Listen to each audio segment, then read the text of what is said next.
안녕하세요. 오늘의 비밀은 무엇일까요? 여성들이 2018년까지 운전할 수 없었던 나라에서의 삶이 어떤지 궁금해 본 적 있나요?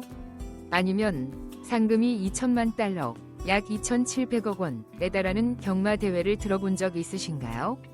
사우디아라비아에서는 전통과 현대가 놀라운 방식으로 충돌합니다.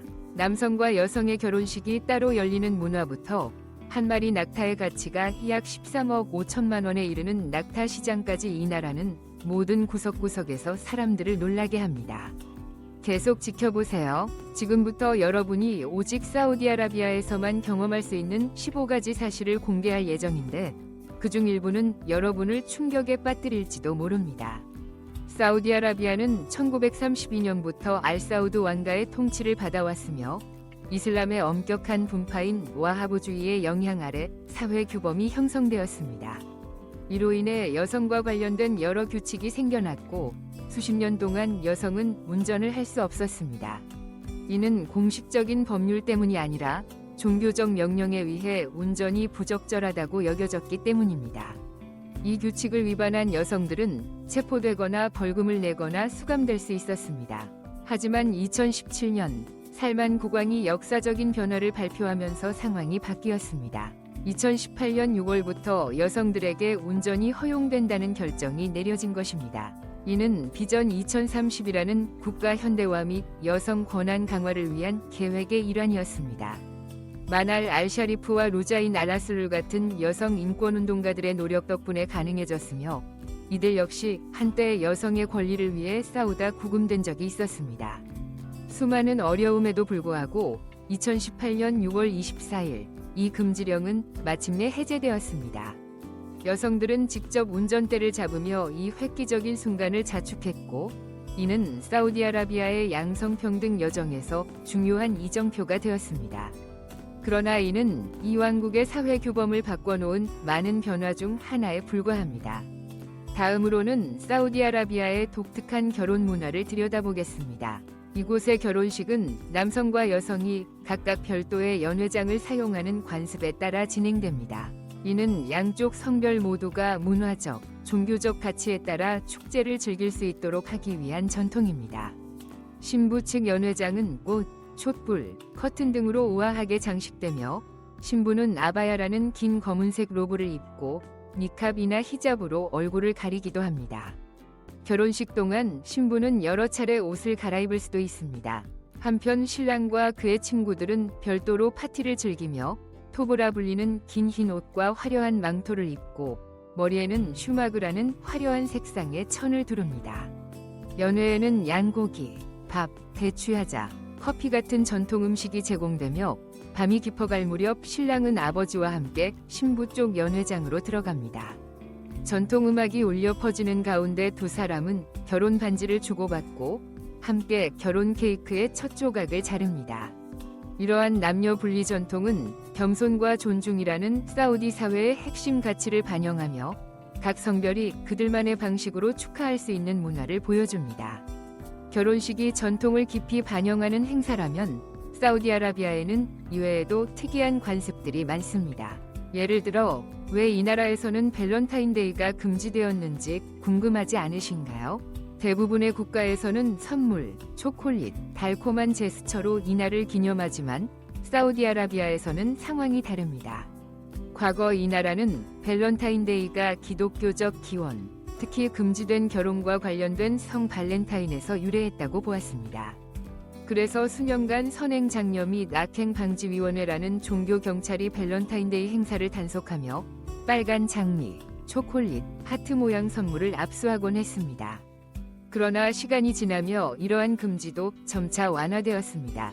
2016년 사우디의 종교 및 정부 지도자들은 밸런타인데이가 종교적 휴일이 아니면 따라서 금지되지 않는다고 명확히 했습니다. 이후 이날을 기념하는 분위기가 좀 더 자유로워졌지만, 공공장소에서의 표현은 여전히 조심해야 합니다. 사우디에 거주하는 외국인은 사적으로 기념할 수 있지만, 공공에서의 표현이나 SNS에 올리는 행위는 법적 문제를 일으킬 수 있습니다. 사랑은 제한될 수 있지만 흥분과 짜릿함은 어떨까요? 지금부터는 사우디아라비아에서 완전히 금지된 활동, 즉 도박에 대해 알아보겠습니다. 이슬람 율법에 따라 사우디아라비아에서는 카지노, 복권, 온라인 베팅 등 모든 형태의 도박이 절대적으로 금지되어 있습니다. 도박에 연루되면 막대한 벌금, 징역형, 재산 몰수 등 매우 엄중한 처벌을 받을 수 있습니다. 이처럼 엄격한 법률에도 불구하고 일부 사람들은 가상사설망, VPN을 통해 온라인 도박 사이트에 접속하려 시도합니다. 하지만 이러한 행위도 불법이며 적발되면 약 3억 5,500만 원에 달하는 벌금 등 중대한 법적 처벌을 받을 수 있습니다. 반면 도박은 불법이지만 경마는 사우디아라비아에서 매우 인기 있는 스포츠입니다. 리야드에 위치한 킹 압두라지즈 경마장에서는 매년 여러 경주가 열리며 그중 가장 큰 대회는 세계에서 상금이 가장 높은 사우디컵입니다. 총 상금은 2천만 달러, 약 2,700억 원에 달합니다. 하지만 이러한 경주에는 베팅이 없으며 도박은 여전히 금지되어 있다는 점을 기억해야 합니다. 짜릿한 도박의 쾌감을 원한다면 레바논, 이집트, 모로코와 같은 인근 국가들에는 합법적인 카지노와 베팅 기회가 존재합니다. 그러나 오로지 도박을 위해 해외로 가는 것은 비용이 많이 들고 법적 위험도 따릅니다. 이제 놀라운 사실 하나를 더 소개하겠습니다. 사우디아라비아에서는 석유보다 더 귀한 자원이 있다는 걸 아셨나요? 그건 바로 물입니다. 본격적으로 이야기하기 전 여러분께 10초만 시간을 주실 수 있을까요? 만약 이 채널을 응원해주고 싶으시다면 구독 버튼과 알림종을 눌러주세요. 그것만으로도 저희 팀에게는 큰 힘이 됩니다. 여러분이 그렇게 해주신다면 저희는 더 좋은 콘텐츠를 위해 최선을 다할 것을 약속드립니다. 괜찮으시겠죠? 사우디아라비아에서는 물이 석유보다 더 소중하게 여겨집니다. 세계은행에 따르면 사우디 국민 1인당 연간 재생 가능한 담수 자원은 약 89.5 세제곱미터에 불과하며 이는 절대적 물 부족 기준인 500세제곱미터보다 훨씬 낮습니다. 이러한 물 수요를 충족하기 위해 이 나라는 대부분 해수 담수화 기술에 의존합니다. 이 기술은 바닷물에서 소금을 제거하는 과정으로 에너지 소모가 매우 크고 비용도 비쌉니다. 2023년 기준으로 사우디아라비아에서 공급되는 물의 약 50%가 담수화된 물입니다. 이 과정에 필요한 에너지 양은 엄청납니다. 2010년 사우디의 담수화 시설은 하루 약 150만 배럴의 석유를 소비했으며 이는 당시 국가 전체 석유 생산량의 15% 이상을 차지했습니다. 사우디아라비아에서 농업은 전체 물 소비량의 88% 이상을 사용하는 최대 물 소비 산업입니다. 하지만 이 분야는 국내 총 생산, GDP의 약 3%만을 차지하고 있습니다. 물 부족 문제를 해결하기 위해 사우디아라비아는 2030년까지의 국가 물 전략을 시행하고 있으며 이는 수자원의 지속 가능한 개발을 보장하고 합리적인 비용으로 고품질의 서비스를 제공하는 것을 목표로 합니다. 30년이 넘는 세월 동안 사우디아라비아에서는 영화관이 거의 존재하지 않았습니다. 1930년대에는 영화가 인기를 끌었지만 1980년대 초 문화적 종교적 이유로 영화관이 금지되었습니다. 그러나 2018년 비전 2030 이니셔티브의 일환으로 영화 산업은 극적으로 부활했습니다. 첫 상영작은 2018년 4월 18일 리야드에서 상영된 블랙팬서였습니다. 이후 영화 산업은 급성장하며 현재 왕국 내에서 500개 이상의 스크린이 운영되고 있습니다. 2030년까지 2,000개의 스크린을 확보하고 박스오피스 수익으로 1조 2,800억 원 이상을 창출하는 것이 목표입니다. 정부는 아리나 알 울라위 스튜디오 같은 시설에 투자해 국내 영화 제작을 장려하고 국제 영화 제작자들을 유치하며 지역 인재를 양성하고 있습니다. 비록 흥분과 기대가 크지만 영화관의 귀환은 여러 도전에 직면해 있습니다. 일부 시민들은 특정 영화의 내용에 반대하고 있으며 무에서 산업을 일구는 일은 결코 쉬운 일이 아닙니다. 그러나 빠르게 확장되는 시장과 대중의 높은 관심 덕분에 사우디 영화 산업은 글로벌 엔터테인먼트 분야에서 새로운 강자로 부상하고 있습니다. 여러분은 영화관의 귀환에 대해 어떻게 생각하시나요? 수십 년 동안 영화 상영이 금지되었던 나라를 방문할 준비가 되셨나요? 아래 댓글에 여러분의 생각을 남겨주세요. 사우디아라비아의 장애인 축구 대표팀은 1996년에 창단되었으며 놀라운 위지와 결단력을 보여주는 사례입니다. 이 팀은 신체적인 손실을 극복한 선수들로 구성되어 있으며 국제 장애인 축구 대회에서 수많은 성과를 이뤘습니다. 그들은 장애인 월드컵, 아시안컵, GF컵과 같은 권위 있는 대회에 출전했습니다. 대표적인 성과로는 2007년 우즈베키스탄에서의 은메달, 2018년 멕시코에서의 동메달, 2019년 바레인에서의 금메달이 있습니다. 이 팀은 스포츠 성과를 넘어 장애인의 어려움에 대한 인식을 제고하는 데 중요한 역할을 하고 있습니다. 그들은 살아있는 영감의 존재이며 신체적 한계가 사회에 기여할 수 있는 가치나 능력을 결정하지 않는다는 것을 보여주고 있습니다. 사우디아라비아 스포츠부와 적십자사 같은 국제기관들은 이들의 노력을 인정하고 지원하고 있습니다. 공공장소에서 애정을 표현하면 어떤 일이 벌어질까요? 사우디아라비아에서는 이 행동이 전면 금지되어 있습니다. 이 나라는 엄격한 샤리아법을 시행하고 있으며 공공장소에서의 모든 애정 표현, PDA는 금지되어 있습니다. 적발될 경우 벌금 또는 더 무거운 형벌을 받을 수 있습니다. 이러한 규정을 명확히 하기 위해 2019년 9월 사우디 정부는 공공장소 행동 강령을 제정했습니다.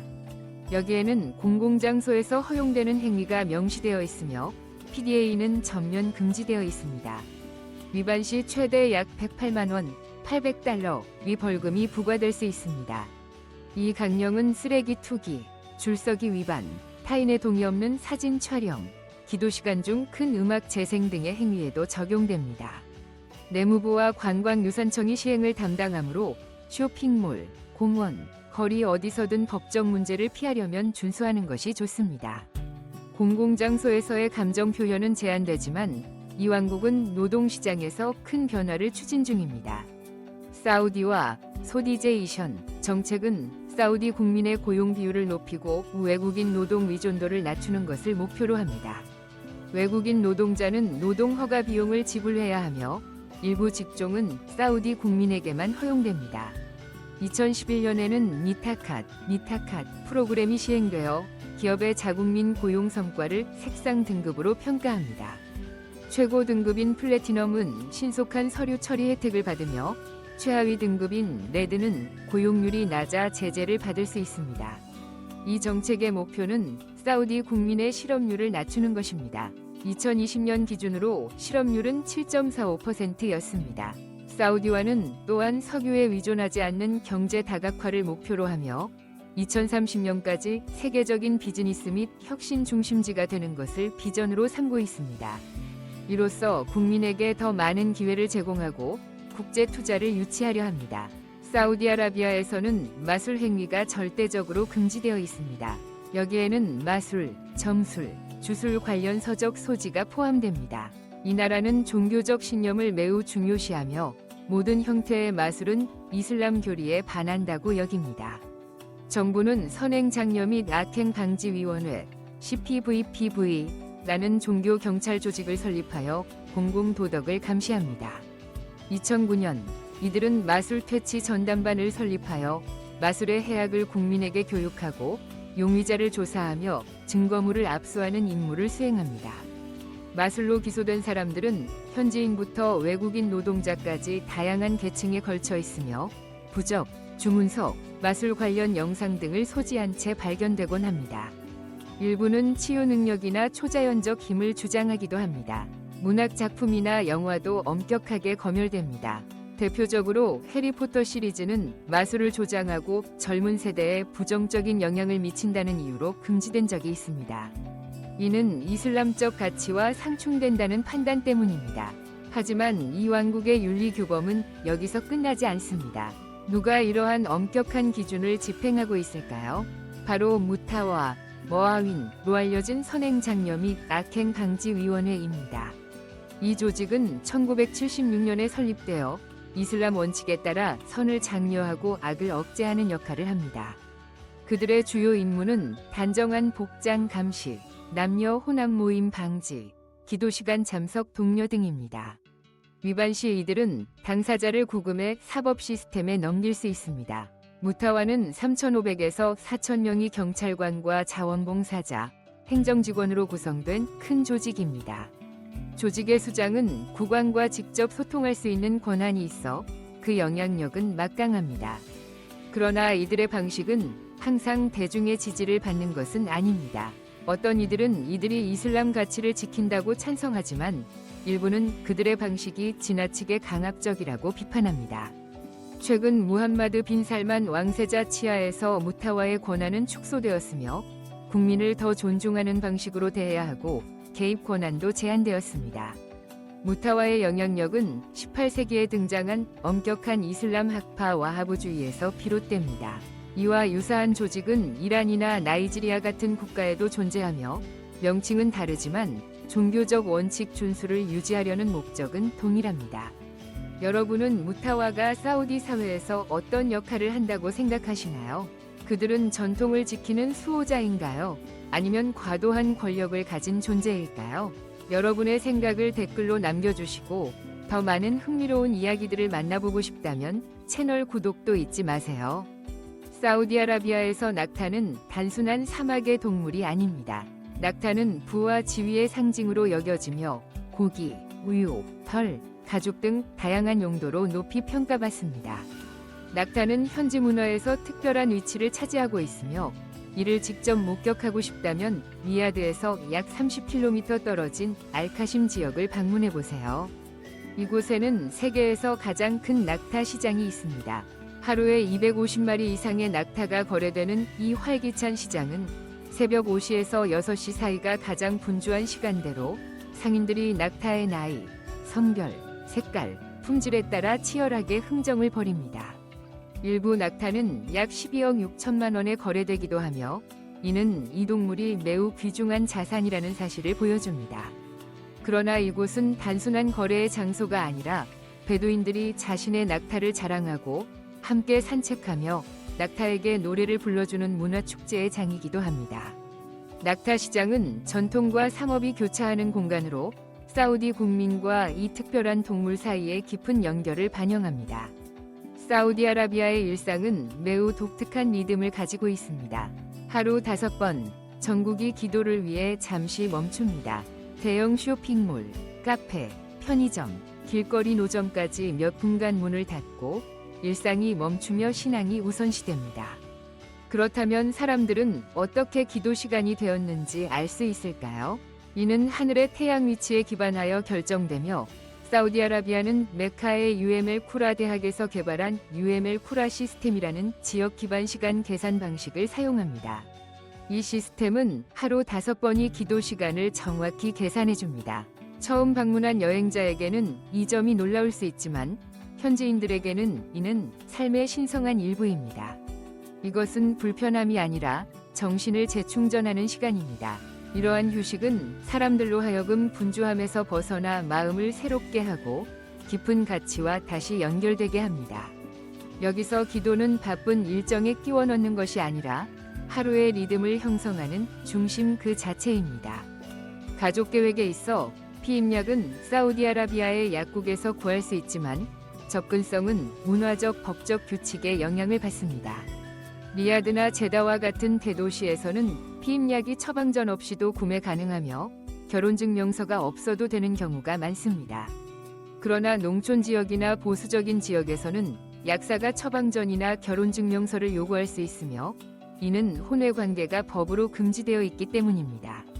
일부 약국에서는 판매가 가능하지만 제품을 구입하려면 지역 규정을 넘는 어려움을 겪을 수도 있습니다. 이러한 경우 개인은 의사와 상담해 안전성과 효과를 확보하는 것이 좋습니다. 사우디아라비아에 거주하는 외국인은 특히 도시 지역에서 더 유연한 대우를 받을 수 있으나 여전히 국가 법률을 따라야 합니다. 관광객과 거주자는 오해나 법적 문제를 피하기 위해 관련 법규와 관습을 미리 숙지하는 것이 중요합니다. 마지막으로 이렇게 광활한 국가인 사우디아라비아에서 물 부족은 오랜 도전 과제입니다. 강이 없는 이 나라에서 어떻게 깨끗한 물을 유지하고 있을까요? 사우디의 창의적인 해결책을 알아보겠습니다. 사우디아라비아에는 연중 흐르는 강이 없기 때문에 희귀한 비를 저장하기 위해 559개의 댐을 건설했고 이는 24억 세제곱미터 이상의 물을 저장하여 농업을 지원하고 지하 수층을 보충하는 데 사용되고 있습니다. 현재 대부분의 수자원은 재생 불가능한 고대 지하수에 의존하고 있습니다. 일부 수원은 수백만 년간 존재해왔지만 회복 속도보다 빠르게 고갈되고 있어 지속 가능성에 심각한 위협을 초래합니다. 사우디아라비아는 현재 세계에서 가장 앞선 해수 담수화 기술을 보유한 국가로 바닷물을 식수로 전환하는 데 선두에 서 있습니다. 2025년까지 담수화가 전체 물 공급의 60% 이상을 차지하게 되며 2030년까지는 90%에 이를 것으로 예상됩니다. 또한 폐수의 재활용도 크게 이루어지고 있습니다. 2019년 한 해 동안 사우디는 약 26억 개의 대형 생수병에 해당하는 양의 물을 재활용해 관계와 냉각 용도로 사용했습니다. 담수화는 필수이지만 에너지 소모가 많기 때문에 이 나라는 에너지 효율을 높이고 환경 영향을 줄이기 위한 지속적인 연구를 진행하고 있습니다. 오늘 영상이 마음에 드셨다면 좋아요를 눌러주시고 채널 구독도 잊지 마세요. 여러분의 응원이 저희에게 큰 동기부여가 됩니다. 지금 화면에 보이는 다음 영상을 클릭해보세요. 분명 다음 콘텐츠도 마음에 드실 거예요. 앞으로 어떤 주제를 다루면 좋을지 댓글로 남겨주시고 끝까지 시청해주셔서 진심으로 감사드립니다. 다음 에피소드에서 다시 만나요. 좋아요와 구독, 그리고 댓글까지 놓치지 마세요.